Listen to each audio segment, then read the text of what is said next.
ओम शांति। आज 9 दिसंबर 2020 की जो बाबा की साकार मुरली है, ये और दिन की मुरलियों से थोड़ी सी डिफरेंट थी, थोड़ी डिफरेंट।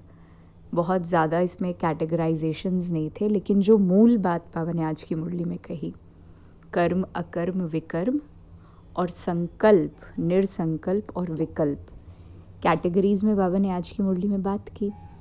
तो बाबा कहते हैं कि कोई भी संकल्प हमारे अंदर अगर ईश्वरीय सेवा के अर्थ क्रिएट होता है, और संकल्प क्रिएट होना मतलब किसी चीज़ के प्रति हमारा इंटरेस्ट होना। जैसा कि बाबा ने मुरली की लाइन में कहा कि कभी भी हम मनुष्य आत्मा शरीर धारण करने के पश्चात बिना संकल्प किए नहीं रह सकते। We cannot sustain without creating a thought. तो संकल्प तो क्रिएट होंगे, दिस इज़ प्रीटी फाइनल कि संकल्प तो क्रिएट होंगे, लेकिन quality of thought, direction of thought, ये डिसाइड कर सकते हैं बाय अंडरस्टैंडिंग कि इस समय दुनिया में और बाकी सारी चीज़ें होंगी इम्पोर्टेंट, लेकिन ईश्वरीय सेवा जो कि मनुष्य आत्मा के कल्याण के लिए है, उससे ज़्यादा इम्पोर्टेंट इस समय और कुछ भी नहीं।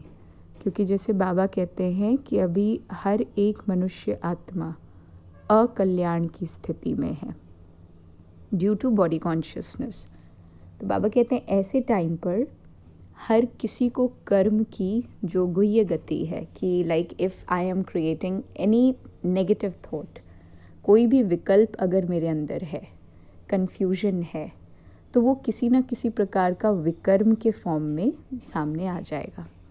क्योंकि विचार सीड है, इमोशन उसको और भी ज़्यादा एनलाइटन करता है, और हमारे एक्शंस उसके ऊपर एक स्टैम्प लगा देता है उस थॉट को, सक्सेस का या फेलियर का, whatever. This is the actual sequence. तो कोई भी अगर विकल्प हमारे अंदर है तो वही बेसिकली एक पेड़ का रूप ले लेगा विकर्म, यानी सिंफुल एक्शंस में। अकर्म मना न्यूट्रल कर्मा, जिससे ना तो खुद का नुकसान या खुद का फ़ायदा आत्मिक दृष्टि से, ना तो किसी अन्य मनुष्य आत्मा का कोई फ़ायदा कोई नुकसान, just a neutral Karma. It is something like कि आपके बैंक में अकाउंट में खूब सारे पैसे हैं and you are using it, तो ना तो वो नेगेटिव है और ना ही वो क्रेडिट है, राइट। सो शिव बाबा से कर्म अकर्म विकर्म की जो गति है, और अगर निरसंकल्प अवस्था जो है, जैसे बाबा ने मुरली के बीच में कहा ना कि वास्तव में तो निरसंकल्प अवस्था कभी किसी की होती ही नहीं, कि बिना संकल्पों के कोई आत्मा रहे। निरसंकल्प मतलब फ्री फ्रॉम थॉट, ये अवस्था तो किसी की आ ही नहीं सकती। लेकिन अगर किसी डायरेक्शनल बात की तरफ बुद्धि लगती है तो उस अवस्था को भी निरसंकल्प अवस्था कहा जा सकता है।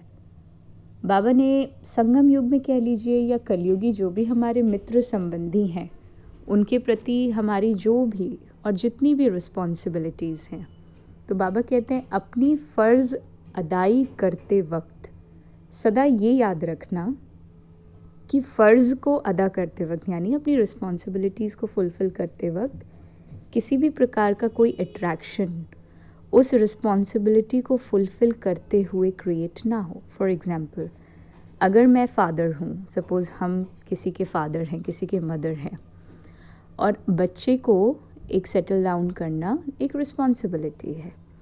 बच्चे को फाइनेंशियल सपोर्ट देना तब तक जब तक कि वो खुद फाइनेंशियली स्टेबल ना हो जाए, एक रिस्पॉन्सिबिलिटी है।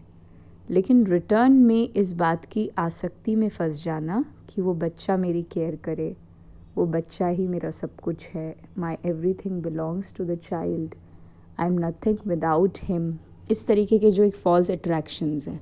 तो बाबा ने कहा अट्रैक्शंस में नहीं फंसना है ना, वाइफ का हस्बैंड के प्रति या हस्बैंड का वाइफ के प्रति या बहन का भाई के प्रति, वो केवल एक रिस्पॉन्सिबिलिटी की तरह चीज़ें अदा हों with detachment and love, because this is what is logical and practical. यहाँ पर जितने भी रिलेशनशिप्स हम लोगों को मिले हैं, वो केवल एक सिस्टम को अच्छे से चलाने के लिए, लाइफ को अच्छे से रन करने के लिए, और आत्मा की जो ओरिजिनलिटीज़ हैं, प्यार है, मोहब्बत है, खुशी है, आनंद है, शक्ति है, उनको आपस में बांटने के लिए। बाकी किसी संबंध में सदा काल के लिए फंसने के लिए हमें कोई भी रिलेशनशिप नहीं मिलता है। तो यही बात बेसिकली बाबा ने आज की मुरली में भी स्पेसिफाई किया। बाबा ने एक और चीज़ बताई, जैसे मान लेते हैं अगर हम विकारों के ही एस्पेक्ट में देखें कि बाबा जैसे माया को लेकर वार्निंग देते रहते हैं घड़ी घड़ी, तो बाबा कहते हैं मान लो किसी में काम, क्रोध, लोभ, मोह, अहंकार या इनके जो अंश हैं, बाल बच्चे हैं, अगर वो देखा जाता है तो डेफिनेटली कहीं ना कहीं वो आत्मा बॉडी कॉन्शियस है। Body consciousness is the only reason जिसकी वजह से कोई भी मनुष्य आत्मा विकारों में या विकर्मों के वशीभूत हो करके कोई ना कोई नेगेटिविटी फैलाती है। तो शिव बाबा कहते हैं कि इस बात की गहरी चेकिंग रखना, अपने अंदर की कमी कमज़ोरी को समझना केवल हमारे हाथ में है। जितना अच्छे से हम स्वयं को जानते हैं, ये हम भी जानते हैं कि उतना अच्छे से हमें कोई और नहीं जान सकता। अपना चार्ट रखना, अपना टैली करना जितना हमारे लिए इजी है, उतना दूसरे हमारे लिए कभी नहीं रख सकते। Because we can not tell each and every thought taking place in our mind to everyone. तो बाबा ये चीज़ बताए आज की मुरली में। बाबा ने ये भी कहा कि जैसे कर्म अकर्म विकर्म की गति तो हो ही गई, बट अपार्ट फ्रॉम दैट अगर देखा जाए कि संगम युग पर केवल और केवल एक शिव बाबा है, even in this entire world, कि एक बार अगर आत्मा ने विकर्म का टेस्ट कर लिया, कोई एक्शन सिंफुल करने का उसके अंदर संस्कार रिकॉर्ड हो गया, तो उससे छुड़ाने के लिए, उससे उसको लिबरेट करने के लिए, मुक्त करने के लिए एक बाबा की श्रीमत ही काम आएगी। Because Baba has that power. उन्होंने खुद अपने अंदर वो चीज़ सदा काल के लिए इनकलकेट करके रखा है। शिव बाबा अकर्मी है ना, बिना ब्रह्मा बाबा के Shiv Baba can never convey his knowledge. बिना सूक्ष्म ब्रह्मा के Shiv Baba can not give अव्यक्त पालना टू हिज चिल्ड्रन, क्योंकि वो एक के लिए करेंगे तो उनको सबके लिए करना पड़ेगा। And this is the one reason why Shiv Baba always says बाप दादा। जब से अव्यक्त मुरलियाँ शुरू हुई तो कभी भी केवल शिव बाबा या ब्रह्मा बाबा शब्द यूज़ नहीं होता, बाप दादा होता है, क्योंकि अव्यक्त फॉर्म में भी दोनों कंबाइंड हैं। सो शिव बाबा से सर्व संबंध निभाना भी ब्रह्मा के आधार पे ही होता है। विदाउट ब्रह्मा कोई भी चीज़ पॉसिबल नहीं है, and via Brahma everything is possible. Baba ने एक और बड़ी अच्छी चीज़ समझाई, जैसे हम लोग संगम युग पर बाबा का ये यज्ञ है जिसमें बाबा ने सदा ये कहा कि तुम अपने को आत्मा समझो, परमपिता परमात्मा शिव को याद करो, सृष्टि चक्र को फिराओ। तो इस यज्ञ का अल्टीमेट एम है अपने विकारों की आहुति। तो बाबा कहते हैं ऐसा कोई भी, मतलब ये चेकिंग रखना कि तुमसे अब विकर्मों की रिकॉर्डिंग नई ना हो। Because it would be something like कि हम आए हैं अपना बेनिफिट करने के लिए, और एक तरफ से हम लोग क्रेडिट किए जा रहे हैं और दूसरी तरफ से डेबिट किए जा रहे हैं। एक तरफ we are meditating, we are remembering the father कि हमारे पुराने जितने विकर्म हैं वो दग्ध हो जाएं, उनका जो हम मुझ आत्मा पर जो गहरा इम्पैक्ट पड़ा है वो गहरा इम्पैक्ट ख़त्म हो जाए। तो एक तरफ तो मेरा प्रयास ये चल रहा है, और फिर दूसरी तरफ एक प्रॉब्लम ये भी देखने को मिला कि कुछ नई विकर्मों की रिकॉर्डिंग मैंने कर ली, तो पुराने को समाप्त भी कर रहे हैं लेकिन नए को रिकॉर्ड भी कर रहे हैं। तो बाबा कहता है स्पेशल चेकिंग और सावधानी, खबरदारी इस बात की भी रखना कि कोई भी नई रिकॉर्डिंग ना हो। बाबा ने एक और बड़ी खूबसूरत चीज़ कही, जैसे मान लीजिए कोई विकर्मी हमारे सामने आ गया। बाबा कहता है कोई कामी पुरुष, कोई कामी दृष्टि वाली आत्मा, चाहे पुरुष के तन में, चाहे फीमेल कॉस्ट्यूम में, किसी भी रूप में हमारे सामने आई, एनी सिंफुल सोल। तो बाबा कहते हैं कि अगर तुम्हारी अवस्था बिल्कुल परफेक्ट रहेगी, मान लो अगर बहुत परफेक्ट अवस्था है हमारी और वो आत्मा बहुत कामी नहीं है, तो उसका जो अंदर का वृत्ति है, एटीट्यूड है, उसको दग्ध किया जा सकता है। वो हमारे सामने आने के बाद शांत हो सकती है, depending upon the aura of purity that we are carrying within. लेकिन अगर एक पर्सन बहुत ज़्यादा, उनके विकर्मों का परसेंटेज बहुत हाई है, जो काम कटारी वाली दृष्टिकोण होती है मान लीजिए बहुत ज़्यादा हाई है, तो बाबा कहते हैं उस कंडीशन में कम से कम योग युक्त होकर इतना करना कि उसके वो जो नेगेटिविटी का इम्पैक्ट है वो तुम्हारी स्थिति को डिग्रेड ना करे। बेशक वो आत्मा परिवर्तित ना हो, लेकिन किसी भी कंडीशन में तुम्हारी जो स्थिति है वो ना बिगड़े। तो ये भी एक बाबा की बहुत इम्पोर्टेंट श्रीमत। फिर बाबा ने एक और चीज़ बताई। बेसिकली आज वार्निंग्स की ही मुरली थी। बाबा ने एक एक चीज़, हमारी एक एक स्क्रू को टाइट किया।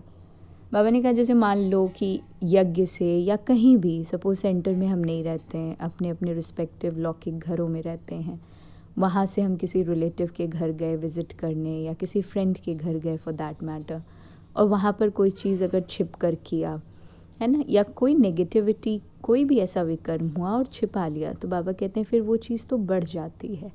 सो इन केस अगर कोई गलती हो भी जाए तो बाबा कहते हैं इमीडिएटली बता देना, फ़ौरन बता देना। और ज़्यादा छिप कर करोगे तो ब्रह्मा बाबा को टचिंग हो जाएगी।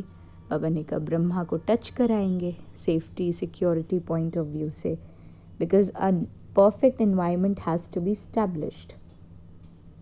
फिर शिव बाबा आज के वरदान में हमें शुभ चिंतक भव का वरदान दिया, और उसके साथ साथ ये भी समझाया कि चाहे किसी भी प्रकार की कोई भी आत्मा हो, उसके प्रति हमारा जो चिंतन है, हमारी जो फीलिंग्स हैं, हमारे जो इमोशंस हैं, हमारा जो भी कंसर्न है, it has to be positive, irrespective कि उस आत्मा का फिज़िकल स्टेटस क्या है, चाहे फाइनेंस के टर्म्स में, चाहे सोशलिज्म के टर्म्स में, चाहे रिलीजन पॉइंट ऑफ व्यू से कोई भी बात क्यों ना हो, तो उस कॉन्टेक्स्ट में उस आत्मा का किस लेवल का अंडरस्टैंडिंग है, नहीं है, it doesn't make any difference. बस उस आत्मा के प्रति शुभ चिंतन, शुभ बिल्कुल पॉजिटिव इमोशंस। फिर बाबा ने आज नशा ये भी चढ़ाया था मुरली में, हम सबको ये नशा दिलाया कि I am the child of God, child भी नहीं, son of God, a very strong relationship with the father. तो बाबा कहते हैं this is one of the basic requirements of me feeling who am I, है ना, मैं कौन और मेरा कौन वाली बात जो दादी जान की हमेशा कहते थे। सो शिव बाबा कहते हैं this thing has to be created in our mind, ये चीज़ बिल्कुल क्लियर हो जाए कि मैं आखिर हूँ किसका। जैसे बचपन में हो सकता है कोई बच्चा प्राइम मिनिस्टर के घर में पैदा हो, लेकिन एक लंबे टाइम तक उसको अंदर से इस बात की रियलाइजेशन ही नहीं है कि वो प्राइम मिनिस्टर के घर में पैदा हुआ है। वो उस चीज़ को नॉर्मली कैजुअली ही लेता है, इज़न्ट इट। फिर जब बड़ा हो गया, बुद्धि और विकसित हो गई, चीज़ों को और समझने लग गया, तब समझा कि अच्छा मेरे फादर इतने ऊंचे पोजीशन पर हैं। सिमिलरली एंड एग्जैक्टली बाबा कहते हैं कि शुरू शुरू में हमें भी परिचय मिला कि बाबा हमारा बाबा है ना, शिव बाबा जो परमपिता परमात्मा है। फिर धीरे धीरे जितना ज्ञान के अनुभव में हम लोग एक्सपीरियंस्ड होते जाएंगे, बड़े होते जाएंगे, उतना इस बात की समझ और भी ज़्यादा क्लियर होने लगेगी कि whom do I exactly belong to, मैं exactly belong किसको करता हूँ।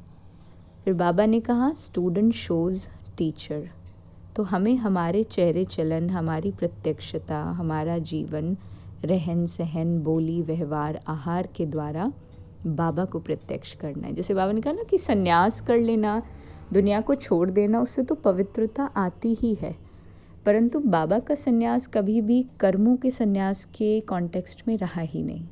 And this is the reason why Baba always says कि सब कर्म करते हुए, सारी रिस्पॉन्सिबिलिटीज़ उठाते हुए मामेकम याद करो। आज का स्लोगन भी बहुत गोह्य था। बाबा ने कहा त्याग से जो भाग्य हमें प्राप्त होता है, जैसे कभी भी कोई स्टूडेंट है, उसने बहुत त्याग किया, सपोज़ उसने पार्टी क्लब्स, जितनी भी दुनियावी अट्रैक्शंस हैं, उन सब से अपनी बुद्धि को बिल्कुल वियोग में रखा, बिल्कुल साइड रखा, किनारा रखा, और पढ़ाई में लगा रहा, ठीक। तो बाबा कहते हैं त्याग से जो भाग्य प्राप्त होती है, जो फॉर्च्यून प्राप्त होती है, उसको केवल एक ही चीज़ समाप्त करता है, वो है हमारा स्वभाव संस्कार। बहुत अच्छे से त्याग करके, सारी बातों को साइड करके, मेहनत करके कुछ प्राप्त कर लिया, लेकिन अगर नेचर, बिहेवियर, हमारा बोलने चालने का तरीका अगर वो ठीक नहीं है लोगों के साथ, तो बाबा कहते हैं उस भाग्य की जो प्राप्ति है वो अपने समाप्ति की तरफ चली जाती है। क्योंकि भाग्य केवल ये नहीं कि एक्सटर्नली हमें क्या प्राप्त हुआ, रियल फॉर्च्यून जो बाबा कहता है दिल की दुआएं हैं। तो ये आज की मुरली का सार। ओम शांति।